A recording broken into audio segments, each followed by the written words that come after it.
नमस्कार मित्रांनो, महाराष्ट्रातील हवामानाबाबत एक अतिशय महत्त्वाचे अपडेट समोर आलेले आहे. राज्यात मान्सून दाखल झाला असला तरीही अजून अनेक भागांमध्ये अपेक्षित पाऊस झालेला नाही.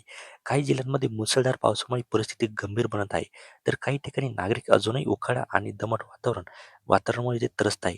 दरम्यान हवामान विभागाने राज्यातील जिल्ह्यांसाठी येलो अलर्ट जारी केलेला आहे. त्यामुळे पुढील काही तास महाराष्ट्रासाठी महत्त्वाचे ठरणार आहे.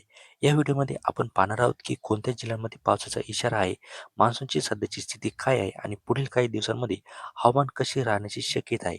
मित्रांनो, यंदा मान्सूनने आगमन जरी वेळेत केले असली तरी त्याची प्रगती अपेक्षेपेक्षा मंद गतीने होत असल्याचे दिसत आहे. त्यामुळे अनेक भागांमध्ये पेरणीची कामे अजूनही रखडलेली आहे. शेतकरी बांधव आकाशाकडे आशेने पाहत आहे. दुसरीकडे धरणांमधील पाणीसाठ्याबाबतही चिंता व्यक्त केली जात आहे. हवामान विभागाच्या अंदाजानुसार कोकण, पश्चिम महाराष्ट्र, मराठवाडा आणि विदर्भातील अनेक जिल्ह्यांमध्ये मेघगर्जनेसह पावसाची शक्यता आहे.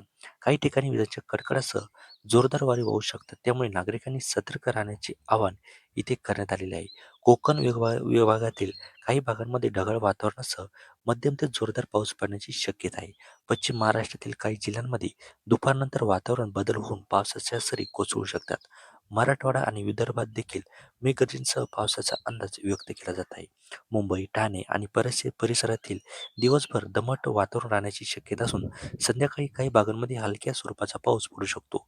त्यामुळे उकाड्यापासून काही प्रमाणात दिलासा मिळण्याची इथे शक्यता व्यक्त केली जात आहे. सध्या देशातील इतर राज्यांमध्ये मान्सूनची प्रगती समाधानकारक होत आहे. हवामान तज्ज्ञांच्या मते पुढील 2 ते 3 दिवसात मान्सूनला पोषक परिस्थिती निर्माण होऊन महाराष्ट्रासह पावसात जोर वाढू शकतो. त्यामुळे रखडलेली मान्सूनची वाटचाल पुन्हा वेगाने इथे दिसण्याची चिन्हे आहे.